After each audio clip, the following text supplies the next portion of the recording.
Hello friends, welcome to கல்வி TV. நான் உங்கள் ஆஷிக். ஸோ நம்ம பட்ஜெட் தான் பார்த்துருந்தோம். லாஸ்ட் எபிசோடில் தமிழ்நாடுடைய பட்ஜெட் பற்றி பார்த்துருந்தோம். அதில் தமிழ்நாடுடைய பட்ஜெட்டில் என்னென்ன டேட்டாஸ்லாம் இருக்குது, ஜிடிபியில் எவ்வளோ இருந்தாங்க, இந்த மாதிரி முக்கியமான விஷயங்களை லாஸ்ட் எபிசோடில் பார்த்துட்டு கல்ச்சரில் ஒரு சில விஷயங்களை பற்றி பார்த்துருந்தோம். இப்போது அதோடைய கண்டினியூஷன் தான் நம்ம இது வந்து பார்க்க போகிறோம். ஸோ லாஸ்ட் இதிலே வந்து தமிழக அரசாங்கம் கலாச்சாரத்துக்காக என்னென்ன விஷயங்கள் பண்ணியிருந்தாங்க அப்படிங்கிறத பார்த்துருந்தோம் இல்லையா.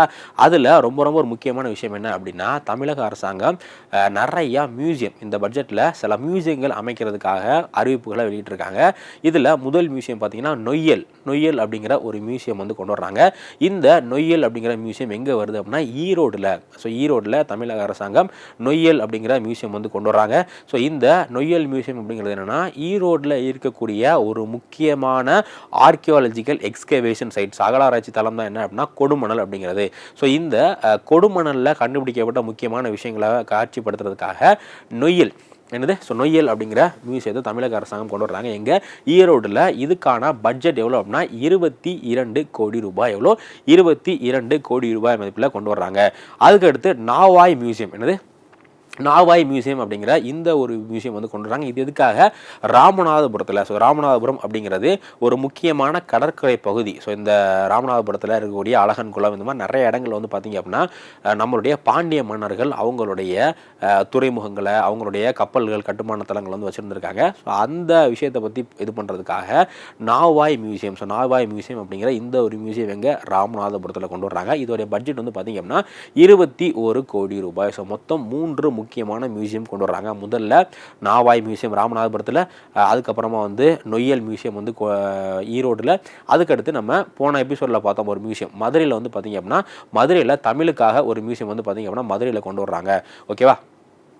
இது எல்லாமே வந்து முக்கியமான மியூசியம். இந்த மதுரையோட மியூசியம் பேர் அகரம் அப்படிங்கிற மியூசியம் வந்து தமிழ் மொழிக்காக மதுரையில் இருக்கக்கூடிய உலக தமிழ் சங்கத்தில் கொண்டு வர்றாங்க. இந்த மியூசியம் பற்றியும் கேள்வி கேட்கறதுக்கு அதிகமான வாய்ப்புகள் இருக்குது. ஸோ அடுத்து நம்ம கல்ச்சரை விட்டு சோஷியல் வெல்ஃபேர், நம்மளுடைய மக்கள் நலன் சார்ந்த விஷயங்களுக்காக, சமூக நலன் சார்ந்த விஷயங்களுக்காக தமிழக அரசாங்கம் என்னென்ன திட்டங்கள் கொண்டு வந்திருக்காங்க அப்படிங்கிறத வந்து பார்த்துடலாம். ஸோ முதல்ல சில ஸ்கீம்ஸ். ஸோ கலைஞரின் கனவு இல்லம் ஸ்கீம், இது வந்து நம்ம ஆல்ரெடி கரண்ட் அஃபேர்ஸ்லேயே பார்த்துருப்போம். கலைஞரின் கனவு இல்லம் திட்டம் அப்படிங்கிற இந்த ஒரு திட்டத்தை தமிழக அரசாங்கம் வந்து கொண்டு வந்திருந்தாங்க.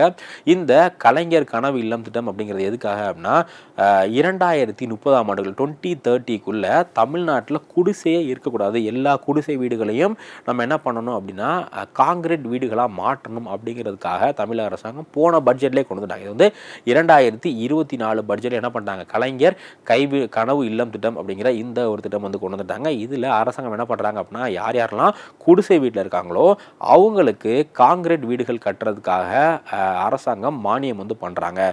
ஓகேவா? ஸோ இதில் 8 லட்சம் காங்கிரீட் வீடுகள் 2030க்குள்ளே 8 லட்சம் காங்கிரீட் வீடுகள் கட்டி தமிழ்நாட்டை 2030 ஹட் ஃப்ரீ, குடிசை இல்லா மாநிலமாக மாற்றணும் அப்படிங்கிறது தான் கலைஞர் கனவு இல்லம் அப்படிங்கிற இந்த திட்டத்துடைய முக்கியமான நோக்கம். அதுக்கடுத்து முதல்வரின் கிராம சாலைகள் மேம்பாட்டு திட்டம் அப்படிங்கிற இந்த திட்டம் எதுக்காக அப்படின்னா, இப்போ நிறைய கிராமங்களில் ரோடுகளே சுத்தமாக இருக்காது. அப்படி ரோடு இருந்தாலும் அந்த ரோடு வந்து ரொம்ப மோசமான கண்டிஷன் இருக்கும் இல்லையா. இதை போக்குறதுக்காக தமிழக அரசாங்கம் என்ன பண்ணுறாங்க? கிராமத்தில் உள்ள எந்தெந்த இடங்கள்லாம் ரோடு இல்லையோ அங்கே வந்து ரோடு போடணும். அதே மாதிரி எங்கெங்கெல்லாம் வந்து ரோடு ரொம்ப குண்டும் குழியுமா இதாக இருக்கோ அங்கெல்லாம் தரத்தை மேம்படுத்தணும் அப்படிங்கிறதுக்காக ஒரு திட்டம், முதல்வரின் கிராம சாலை மேம்பாட்டு திட்டம் அப்படிங்கிற இந்த திட்டத்தை கொண்டு வர்றாங்க.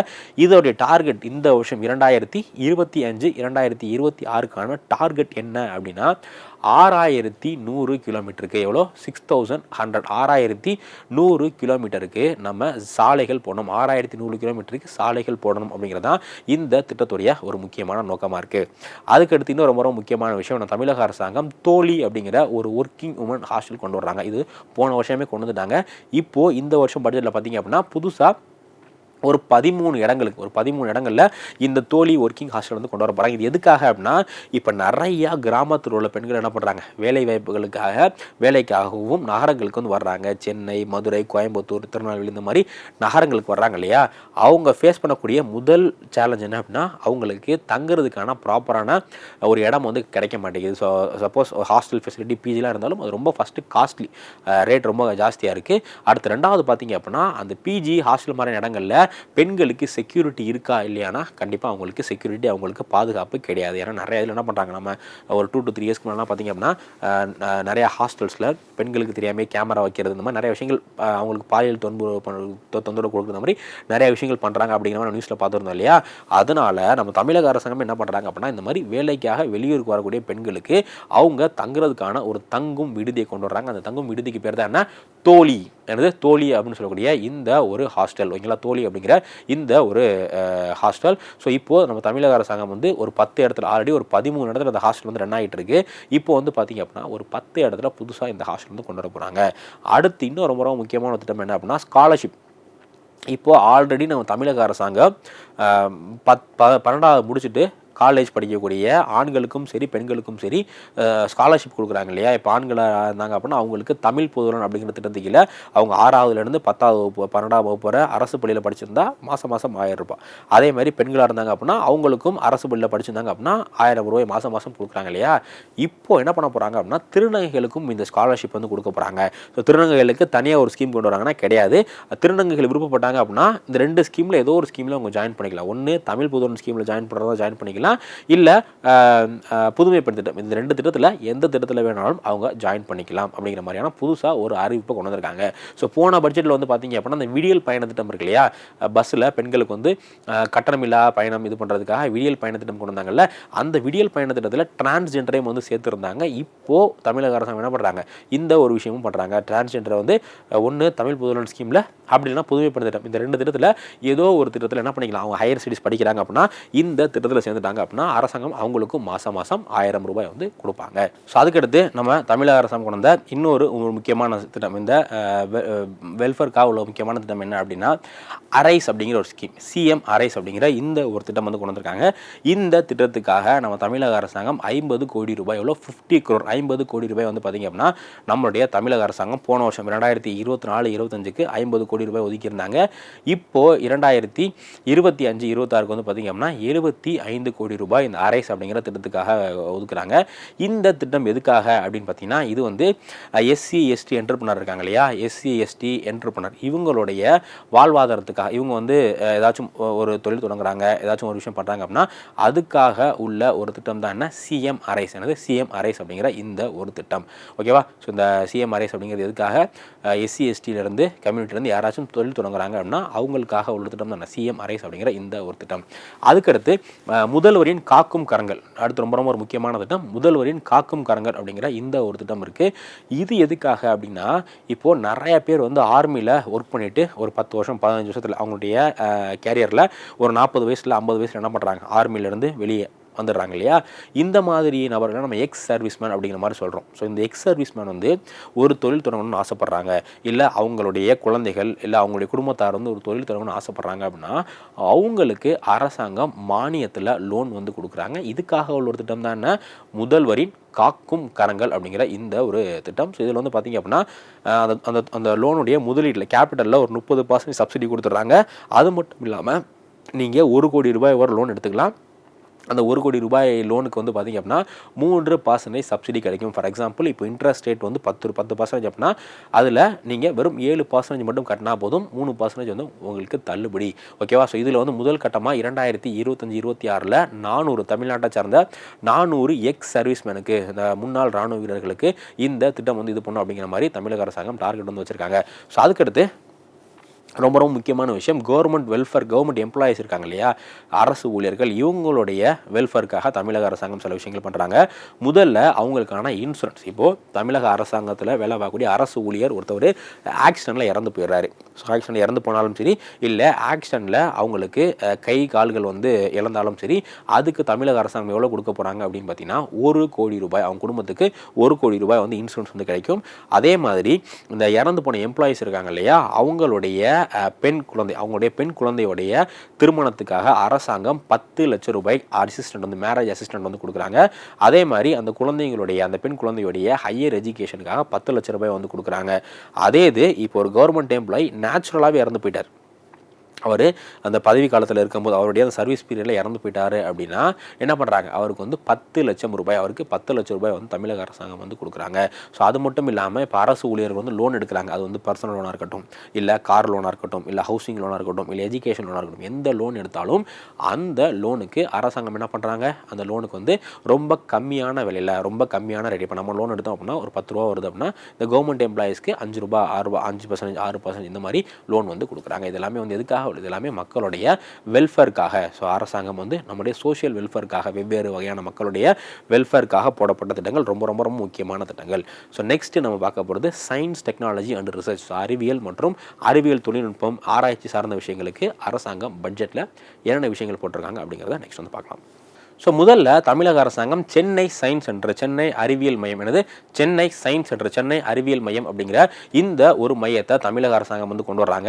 இது எதுக்காக அப்படின்னா, சென்னையில் குழந்தைகள் இருக்காங்களே, குழந்தைகளுக்கு இந்த STEM education, science, technology, engineering, maths இந்த மாதிரி அறிவியல் சார்ந்த துறைகளை பற்றி அவங்களுக்கு ஆர்வத்தை ஊட்டுறதுக்காக, அவங்களுக்கு வந்து பேசிக்கான விஷயங்களை கற்றுக் கொடுக்கறதுக்காக சென்னையில் சென்னை சயின்ஸ் சென்டர், சென்னை அறிவியல் மையம் அப்படிங்கிற இந்த ஒரு மையத்தை கொண்டு வர்றாங்க. ஸோ இந்த சென்னை அறிவியல் மையம் இருக்கு இல்லையா, இதை யாருடைய கொலாபரேஷன் மூலியமாக பண்ணுறாங்க அப்படின்னா சிங்கப்பூர் சயின்ஸ் சென்டர். சிங்கப்பூரில் இருக்கக்கூடிய அறிவியல் மையம், சிங்கப்பூரில் இருக்கக்கூடிய சிங்கப்பூர் சயின்ஸ் சென்டரோட கொலாபரேஷனில் இந்த சென்னை சயின்ஸ் சென்டர் வந்து கொண்டு வர்றாங்க.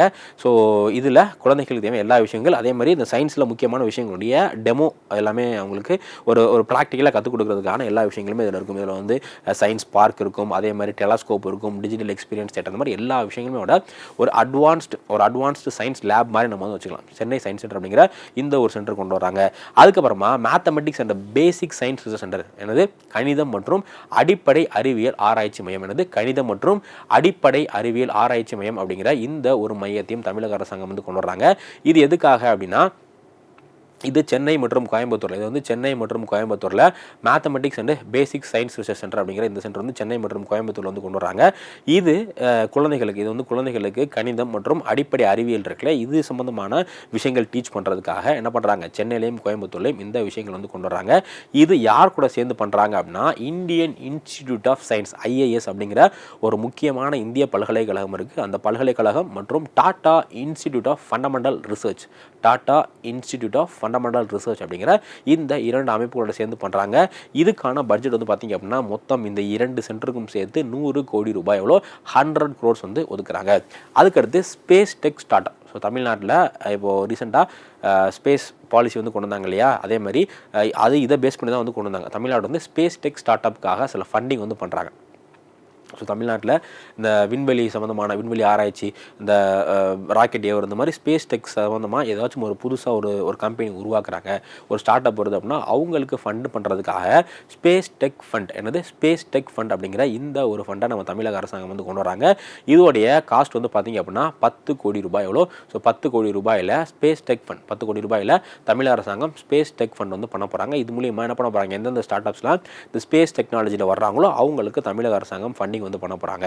அதே மாதிரி Tamil Nadu start up seat fund. So அந்த சீட் ஃபண்ட் அப்படிங்கிறது இப்போது எங்கிட்ட ஒரு ஐடியா இருக்குது, ஒரு கம்பெனி ஒரு புதுசாக ஒரு விஷயம் பண்ணுறதுக்கு எங்கிட்ட ஒரு ஐடியா இருக்குது, ஆனால் எனக்கு அந்த ஐடியாவை நடைமுறைப்படுத்துறதுக்கு ஒரு கம்பெனி தொடங்குறதுக்கு காசு இல்லை அப்படின்னா நான் என்ன பண்ணிக்கலாம், இந்த Tamil Nadu start up seat fund. So seat fund அப்படிங்கிறது இந்த கம்பெனி தொடங்குறதுக்கு முதல்ல பணம் தேவைப்படும் இல்லையா, அந்த இனிஷியல் கேபிட்டல்னு சொல்லலாம், அதான் வந்து சீட் ஃபண்ட். இந்த சீட் ஃபண்டுக்காக தொடக்க நிதிக்காக எவ்வளோ பண்ணுறாங்க, 20 கோடி ரூபாய். ஸோ 20 கோடி ரூபாய் வந்து கொண்டு வர்றாங்க. இதில் என்ன பண்ணிக்கலாம் அப்படின்னா, தமிழ்நாட்டில் யாரெல்லாம் புதுசாக ஸ்டார்ட் அப் வந்து பண்ண போகிறாங்களோ அவங்க இந்த இது மூலியமாக பண்ணிக்கலாம். ஸோ அடுத்த செக்டார் வந்து எக்கனாமி, இண்டஸ்ட்ரி, இன்ஃப்ராஸ்ட்ரக்சர். அடுத்துனா எக்கனாமி, நம்மளுடைய பொருளாதாரத்தில் அதே மாதிரி நம்மளுடைய இண்டஸ்ட்ரி சம்மந்தமாக, உட்கட்டமைப்பு சம்மந்தமாக நம்ம தமிழக அரசாங்கம் என்னென்ன விஷயங்கள் பண்ணுறாங்க அப்படிங்கிறத வந்து நெக்ஸ்ட் பார்க்கலாம். முதல்ல woman work force in factory. So இந்தியாவிலேயே பார்த்திங்க அப்படின்னா தமிழ்நாட்டில் தான் அதிகமான பெண்கள் ஃபேக்ட்ரியில் ஒர்க் பண்ணுறாங்க. ஸோ ஃபேக்ட்ரியில் அதிகமான பெண்கள் இந்தியாவிலே தமிழ்நாட்டில் தான் ஒர்க் பண்ணுறாங்க. தமிழ்நாட்டுக்கு 41% of all female factory workers in India. இப்போ இந்தியா முழுக்க ஒரு 100 பெண்கள் ஃபேக்ட்ரியில் வேலை பார்க்குறாங்க அப்படின்னா அதில் 41 பெண்கள் தமிழ்நாட்டை சார்ந்த பெண்களாக தான் இருக்காங்க. இந்தியாவில் கிட்டத்தட்ட பாதி பெண்கள் வந்து பார்த்திங்க அப்படின்னா இண்டஸ்ட்ரியில் வேலை பார்க்கக்கூடிய பெண்களில் பாதி பெண்கள் வந்து தமிழ்நாட்டுடைய பெண்களாக தான் இருக்காங்க. அதே மாதிரி எக்ஸ்போர்ட் ப்ரிப்பேர்னஸ் இண்டெக்ஸ், ஏற்றுமதி தயார் நிலை குறியீடு அப்படிங்கிற ஒரு குறியீடு இருக்குது. இது வந்து நித்தி ஆயோக் வருஷம் ரிலீஸ் பண்ணுறாங்க. என்னது எக்ஸ்போர்ட் ப்ரிப்பேர்னஸ் இண்டெக்ஸ். இதில் எந்த அளவுக்கு மாநிலங்கள் ஏற்றுமதி பண்ணுறாங்க அப்படிங்கிறத பற்றி ஆராயறதுக்காக உள்ளதான் என்னென்னா எக்ஸ்போர்ட் ப்ரிப்பேர்னஸ் இண்டெக்ஸ் அப்படிங்கிற இந்த ஒரு இண்டெக்ஸ். ஸோ இதில் தமிழ்நாடு வந்து பார்த்திங்க அப்படின்னா முதல் இடத்துல ரொம்ப ரொம்ப ரொம்ப முக்கியமான ஒரு ரிப்போர்ட். எக்ஸ்போர்ட் ப்ரிப்பேர்னஸில் தமிழ்நாடு முதல் இடத்துல இருக்காங்க. அதே மாதிரி 2030 தமிழ்நாடு செமிகண்டக்டர் மிஷன் 2030 அப்படிங்கிற இந்த ஒரு மிஷனையும் இந்த பட்ஜெட்டில் போட்டிருக்காங்க. ஓகேவா? ஸோ இதுக்காக பட்ஜெட்டுக்கு 500 கோடி ரூபாய் எவ்வளோ 500 crore வந்து அலோகேட் பண்ணியிருக்காங்க. இதில் என்ன பண்ண போகிறாங்க அப்படின்னா ஃபேப்லெஸ் லேப், இதில் வந்து இந்த செமிகண்டக்டர் தயாரிக்கிறதுக்கான லேப் வந்து கொண்டு வர போகிறாங்க. சென்னையில் கிட்டத்தட்ட 100 கோடி ரூபாய் மதிப்பில் இது கொண்டு வர போகிறாங்க. இதோட டார்கெட் என்ன அப்படின்னு பார்த்தீங்கன்னா, இதோட டார்கெட் வந்து 2030 தமிழ்நாட்டை ஒரு செமிகண்டக்டருக்கான ஹப்பாக மாற்றணும் அப்படிங்கிறது முக்கியமான இதாக இருக்குது. அதுக்கடுத்து இண்டஸ்ட்ரியல் டெவலப்மெண்ட்டுக்காக நிறையா முக்கியமான பார்க்ஸ் வந்து கொண்டு வர போகிறாங்க. நிறையா முக்கியமான தொழில் பூங்காக்கள் கொண்டு வர போகிறாங்க. அதில் முதல்ல செமிகண்டக்டர் பார்க், இந்த குறைகடத்தி பூங்கா செமிகண்டக்டருக்கான பார்க் வந்து தமிழக அரசாங்கம் கோயம்புத்தூரில் பல்லடத்தில் கிட்டத்தட்ட 100 ஏக்கரில் என்ன பண்ணுறாங்க, செமிகண்டக்டருக்கான ஒரு பார்க் வந்து கொண்டு வர போகிறாங்க. அடுத்து இன்ஜினியரிங் பார்க், பொறியியல் பூங்கா, அந்த இன்ஜினியரிங் சம்மந்தமான இண்டஸ்ட்ரீஸ் இருக்கு இல்லையா, இவங்க எல்லாத்தையுமே வந்து இது ஒரே இடத்துல கொண்டு வரதுக்காக இன்ஜினியரிங் பார்க் அப்படிங்கிற இது வந்து எங்கள் திருச்சிராப்பள்ளியில், ஸோ இன்ஜினியரிங் பார்க் எங்கள் திருச்சிராப்பள்ளியில் கொண்டு வர்றாங்க. அதுக்கடுத்து technical textile park, technical textile park அப்படிங்கிற இந்த பார்க் வந்து தூத்துக்குடியில், ஸோ தூத்துக்குடியில் என்ன பண்ணுறாங்க, டெக்னிக்கல் டெக்ஸ்டைல் பார்க் அப்படிங்கிற இந்த ஒரு பார்க் வந்து தூத்துக்குடியில் கொண்டு வர்றாங்க. அதே மாதிரி புதிய ஏர்போர்ட், ஸோ தமிழக அரசாங்கம் புதிய ஏர்போர்ட் வந்து கொண்டு வராங்க. ரொம்ப ரொம்ப முக்கியம். இந்த புதிய ஏர்போர்ட் எங்கே, ராமேஸ்வரத்தில் நம்ம தமிழக அரசாங்கம் புதுசாக ஒரு ஏர்போர்ட்டும் வந்து கொண்டு வராங்க. இது எல்லாமே ரொம்ப ரொம்ப ரொம்ப ரொம்ப முக்கியமான விஷயம். ஸோ இது எல்லாமே இண்டஸ்ட்ரியல் டெவலப்மெண்ட்டுக்காக இந்த பட்ஜெட்டில் அறிவிக்கப்பட்டிருக்கு. இந்த ஏர்போர்ட் ரொம்ப முக்கியம். இதுவரை தமிழ்நாட்டில் பார்த்தீங்க அப்படின்னா டொமஸ்டிக் ஏர்போர்ட் அப்படிங்கிறது சென்னையில், மதுரையில், கோயம்புத்தூர், திருச்சி, சேலம், தூத்துக்குடி ஒரு 6 டொமஸ்டிக் ஏர்போர்ட் இருந்துச்சு. இப்போது 7வது என்ன பண்ணுறாங்க, ராமேஸ்வரத்தில் கொண்டு வராங்க. அதே மாதிரி இன்டர்நேஷ்னல் ஏர்போர்ட் அப்படிங்கிறது ஒரு 4 ஏர்போர்ட் இருந்துச்சு. இப்போ 5வதா இன்டர்நேஷ்னல் ஏர்போர்ட் வந்து ஓசூரில் கொண்டு வர போகிறதா போன வருஷமே அறிவிப்பு வந்து விட்டுருந்தாங்க. இந்த ஏர்போர்ட் அப்படிங்கிறது ரொம்ப ரொம்ப முக்கியமான விஷயம். அடுத்து தமிழக அரசாங்கம் இந்த எம்எஸ்எம்இ சிறு குறு தொழில் நிறுவனங்கள் இருக்காங்க இல்லையா, இவங்களுக்கான சில சென்டர், இந்த சிறு குறு தொழில் நிறுவனங்கள் நிறைய நிறுவனங்கள் வருவாங்க, இவங்களுக்கான சில சென்டர் வந்து கொண்டு வராங்க. முதல்ல ஸ்பைசஸ் பண்ணுறதுக்காக உள்ள ஒரு சென்டர் வந்து தேனியிலையும், அதே மாதிரி எக் பேஸ்டு ஃபுட், இந்த முட்டை சம்மந்தமான பொருட்கள் உற்பத்தி பண்ணுறதுக்கு, முட்டை சம்மந்தமான உணவுகள் உற்பத்தி பண்ணுறதுக்கு நாமக்கல்லில் ஒரு ஃபேக்ட்ரி வந்து ஒரு சென்டர் வந்து கொண்டு வராங்க. அதே மாதிரி வந்து எலக்ட்ரிக்கல் மெட்டீரியல் உற்பத்தி பண்ணுறதுக்காக ராமநாதபுரத்தில் பரமக்குடியில், அதுக்கு அடுத்து ஹேண்டிகிராஃப்ட், அந்த கைவினை பொருட்கள் இருக்கு இல்லையா, இதெல்லாமே வந்து பண்ணுறதுக்கான ஒரு எம்எஸ்எம்இ சென்டரை தஞ்சாவூரில், அதுக்கு அடுத்து இன்ஜினியரிங் குட்ஸ்க்கு வந்து சென்னையில் கொண்டு வர்றாங்க. இது எல்லாத்துக்கும் மொத்த பட்ஜெட்டாக 50 கோடி ரூபாய் ஆக போகுது. இது எல்லாமே என்ன பண்ணால் ஒரு காமன் சென்டர். இந்த சென்டரில் அந்த இண்டஸ்ட்ரிக்கு தேவையான எல்லா விஷயங்களுமே இருக்கும். இதில் எத்தனை கம்பெனி வேணும் என்ன பண்ணிக்கலாம், வந்து அதை வந்து ஆக்சஸ் பண்ணிக்கலாம், அதை வந்து யூஸ் பண்ணிக்கலாம் அப்படிங்கிற மாதிரி காமன் ஃபெசிலிட்டி சென்டர் வந்து பண்ண போகிறாங்க. முதல்ல ஸ்பைசஸ்க்கு வந்து தேனி, எக்குக்கு வந்து நாமக்கல், எலக்ட்ரிக்கல் மெட்டீரியலுக்கு வந்து பரமக்குடி, ஹேண்டிகிராஃப்ட்டுக்கு வந்து தஞ்சாவூர், இன்ஜினியரிங் குட்ஸ்க்கு வந்து சென்னை. இது எல்லாமே முக்கியமான ஒரு விஷயம். அடுத்து maritime transport policy. So Tamil Nadu வந்து பார்த்திங்க அப்படின்னா இந்த ஷிப் பில்டிங், இந்த கடல் சார்ந்த விஷயத்தில் தமிழ்நாட்டை ஒரு முன்னணி மாநிலமாக கொண்டு அப்படிங்கிறதுக்காக 2025க்கான மேரிடைம் டிரான்ஸ்போர்ட் பாலிசி, கடல்சார் போக்குவரத்து கொள்கை அப்படிங்கிற இந்த ஒரு கொள்கையை வந்து கொண்டு வராங்க. இதோடைய முக்கியமான நோக்கம் என்ன அப்படின்னா, தமிழ்நாட்டை ஷிப் பில்டிங்கில் ஒரு மிகப்பெரிய மாநிலமாக மாற்றணும். எப்படின்னா இந்த கப்பல் கட்டுமானம் அப்படிங்கிறது நம்ம அந்த ஏன்ஷியன்ட் பீரியட்லேருந்தே பண்ணிகிட்டு இருக்கோம். ஓகேவா? ஸோ அந்த ஷிப் பில்டிங்கில் தமிழ்நாட்டில் ஒரு பெரிய இதாக மாற்றணும். ஷிப்பு, போட்டு இதெல்லாம் பில்டு பண்ணுறது, டிசைன் பண்ணுறது, இதில் தமிழ்நாட்டை ஒரு சிறந்த மாநிலமாக கொண்டு வரும் அப்படிங்கிறதுக்காக மேரிடைம் டிரான்ஸ்போர்ட் பாலிசி அப்படிங்கிற பாலிசி வந்து கொண்டு வராங்க. அதுக்கடுத்து ரொம்ப ரொம்ப முக்கியமான திட்டம் கலைஞர் கைவினை திட்டம் அப்படிங்கிற இந்த திட்டம். இதில் 25 வகையான கைவினை பொருட்கள் செய்யக்கூடிய, கைவினை கலைகள் பண்ணக்கூடிய நபர்களுக்கு நம்ம தமிழக அரசாங்கம் என்ன பண்ண போகிறாங்க அப்படின்னா, அவங்க 35 வயசுக்கு மேலே இருந்தாங்க அப்படின்னா அவங்களுக்கு உதவிகள் வந்து பண்ண போகிறாங்க. ஸோ அவங்களுக்கு 50,000 3 லட்ச ரூபாய் வரை ரொம்ப கம்மியான இன்ட்ரெஸ்ட்டில் அவங்களுக்கான ஃபண்டிங் வந்து தமிழக அரசாங்கம் பண்ணுறாங்க. இது எல்லாமே ரொம்ப ரொம்ப முக்கியமான விஷயம்.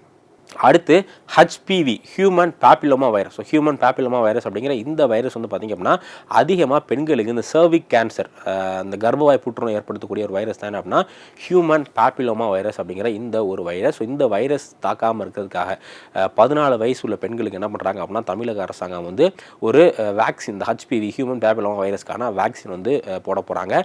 ஸோ இது எதுக்காக அப்படின்னா தமிழ்நாட்டில் இந்த சர்விக்கல் கேன்சரே இல்லாமல் அதை எலிமினேட் பண்ணணும் அப்படிங்கிறதுக்காக. ஸோ இது வந்து 2025-26 மட்டும் இந்த ப்ராஜெக்ட்டுக்கு 36,000 கோடி தமிழக அரசாங்கம் ஒதுக்கியிருக்காங்க.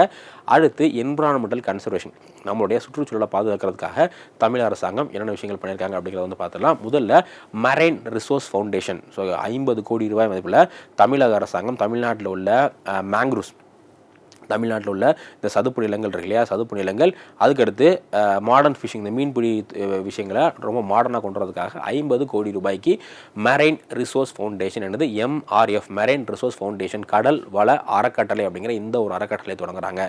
அதுக்கடுத்து ராப்டார் என்னது, raptor research centre, raptor research centre. Raptor அப்படிங்கிறதுனா இந்த பிணங்கள்லாம் திங்கக்கூடிய அந்த கழுகு, அதுக்கப்புறமா பிணந்தினி கழுகு, பருந்துலாம் இருக்குல்ல, இதுக்கு பேர் என்ன சொல்லுவாங்க, ராப்சார்ஸ். ரொம்ப அதிகமான ஹைட்டில் பறந்து இந்த பிணங்கள் இதெல்லாம் திங்கக்கூடிய ஒரு பறவைகள் இனங்களை தான் ராப்சார்னு சொல்லுவாங்க.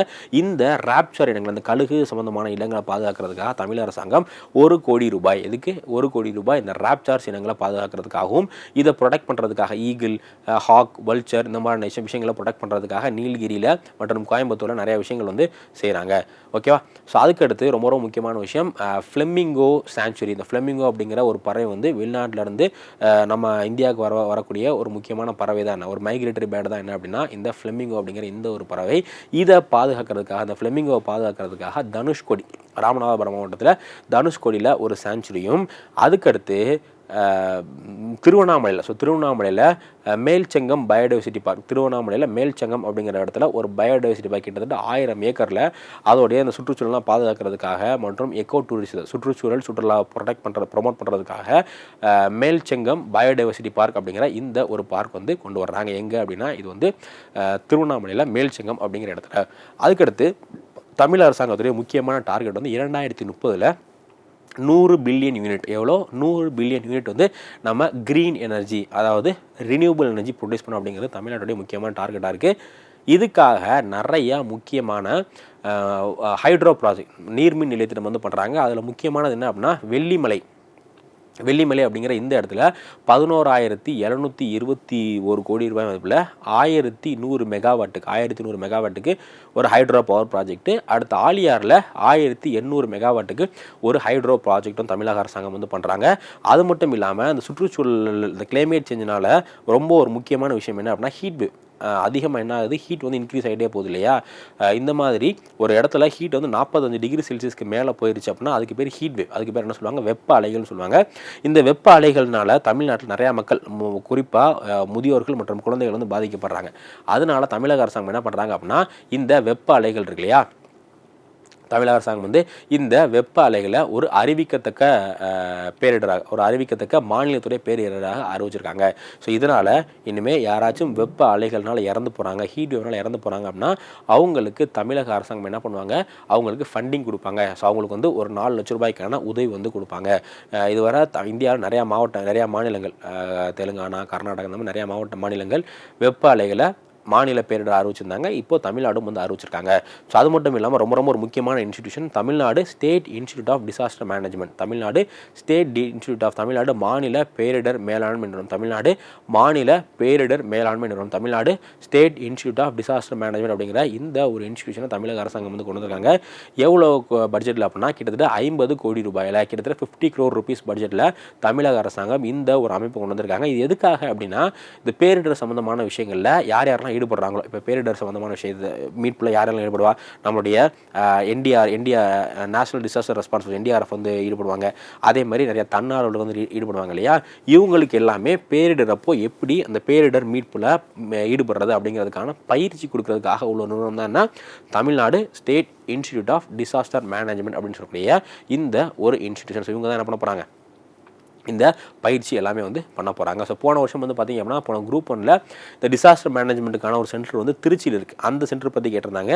ஸோ இப்போது வரக்கூடிய எக்ஸாம்ஸில் இதை பற்றியும் கேட்கலாம். Tamil Nadu state institute of disaster management, Tamil Nadu state institute of disaster management அப்படிங்கிற இந்த இன்ஸ்டியூட் பற்றியும் கேட்கறதுக்கு அதிகமான வாய்ப்புகள் இருக்குது. ஓகே, அடுத்து இந்த பட்ஜெட்டில் தமிழ்நாடு ஸ்போர்ட்ஸில் என்னென்ன விஷயங்கள் பண்ணியிருக்காங்க அப்படிங்கிற என்டையர் டீட்டெயிலும் கொடுத்துருக்காங்க. ரொம்ப ரொம்ப ரொம்ப ரொம்ப முக்கியம். தமிழ்நாடு ஸ்போர்ட்ஸில், விளையாட்டுத்துறையில் என்னென்ன முக்கியமான அச்சீவ்மெண்ட் பண்ணியிருக்காங்க அப்படின்னு பார்த்தீங்கன்னா, ஸோ முதல்ல நிறையா இன்டர்நேஷ்னல் மற்றும் நேஷ்னல் ஸ்போர்ட்ஸ் ஈவெண்ட்டை தமிழ்நாடு ஹோஸ்ட் வந்து பண்ணியிருக்காங்க.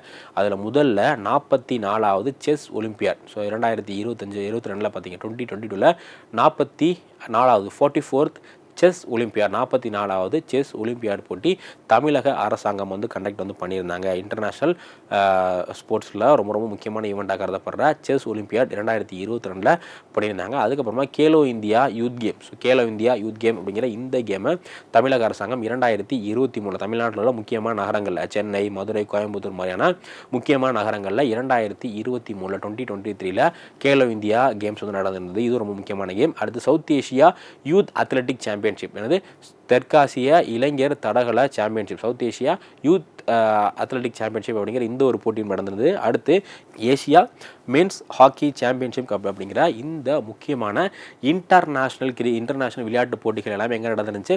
தமிழ்நாட்டில் நடந்துருந்துச்சு. ரொம்ப ரொம்ப முக்கியம். ஸோ தமிழ்நாடு வந்து பார்த்திங்க அப்படின்னா ஸ்போர்ட்ஸ்க்கான ஒரு ஹப்பாகவும் வந்து மாறிட்டு இருக்காங்க. எல்லா ஸ்போர்ட்ஸ்லையுமே தமிழ்நாடு வீரர்கள் சிறப்பாக செயல்பட்டு இருக்காங்க. ஸோ அதுக்கடுத்து தமிழ்நாடு வந்து இப்போ என்ன சொல்கிறாங்க அப்படின்னா தமிழ்நாட்டை செஸ் கேபிட்டல், தமிழ்நாட்டை வந்து செஸ் கேபிட்டல்னு சொல்லப்படுது. ஏன் அப்படின்னா இந்தியாவில் மொத்தம் 86 கிராண்ட் மாஸ்டர், இந்தியாவில் மொத்தம் 86 கிராண்ட் மாஸ்டர்ஸ் இருக்காங்க. இதில் முதல் கிராண்ட் மாஸ்டரும் தமிழ்நாட்டை சேர்ந்தவர் தான். அதே மாதிரி இந்தியாவில் இருக்கக்கூடிய 86 கிராண்ட் மாஸ்டர்ஸில் 31 கிராண்ட் மாஸ்டர், 86ல் 31 கிராண்ட் மாஸ்டர் வந்து தமிழ்நாட்டை சார்ந்தவங்க தான் இருக்காங்க. ஓகேவா? ஸோ அதனால் தமிழ்நாடு வந்து பார்த்திங்க அப்படின்னா ஒரு செஸ்ஸுக்கான ஒரு கேபிட்டல், அதே மாதிரி செஸ்ஸுக்கான ஒரு ஃபேக்ட்ரியாகவே வந்து மாறிக்கிட்டு இருக்கு அப்படிங்கிற மாதிரி சொல்கிறாங்க. இதில் 2 வேர்ல்டு சாம்பியன்ஸ், 2 முக்கியமான உலக சாம்பியன்கள், ஒன்று யார் அப்படின்னா விஸ்வநாதன் ஆனந்த். அதே மாதிரி இந்த வருஷம் வந்து பார்த்திங்க அப்படின்னா டி குகேஷ் அவர்கள் 2024 நடந்த செஸ் போட்டியில் 2024 டிசம்பர் மாதம் வந்து பார்த்திங்க அப்படின்னா உலக செஸ் சாம்பியன்ஷிப் போட்டி நடந்துச்சு. இதில் யார் வெற்றி பெற்றிருந்தா அப்படின்னா டி குகேஷ், டிங் அப்படிங்கிற ஒரு வீரரை வீழ்த்தி குகேஷ் அவர்கள் வெற்றி பெற்றிருப்பாங்க. ஸோ இது மூலியமாக யங்கஸ்ட் உலகத்துடைய மிக குறைந்த வயசு, அதாவது 18 வயசில் வேர்ல்டு செஸ் சாம்பியன்ஷிப்பை வெற்றி பெற்ற நபர் யார் அப்படின்னா டி குகேஷ் அவர்கள். ஓகேவா? ஸோ இந்த மாதிரி இந்தியாவுடைய முன்னணி செஸ் பிளேயர்ஸ் எல்லாமே வந்து தமிழ்நாட்டில் தான் இருக்காங்க. அதே மாதிரி நிறைய செஸ் ஈவெண்ட்டில் இப்போது டாடா ஸ்டீலோட ஒரு செஸ் ஈவெண்ட்டில் வந்து பிரக்யானந்தா வெற்றி பெற்றார். அதே மாதிரி தமிழ்நாட்டுடைய நிறைய வைஷாலி அவர்கள், இந்த மாதிரி எக்கச்சக்கமான நபர்கள் வந்து பார்த்திங்க அப்படின்னா செஸ் போட்டியில் வெற்றி பெற்றிருக்காங்க. அதனால் தமிழ்நாட்டை வேர்ல்டோடைய ஒரு செஸ் கேபிட்டல் அப்படிங்கிற மாதிரி வந்து சொல்லப்படுது.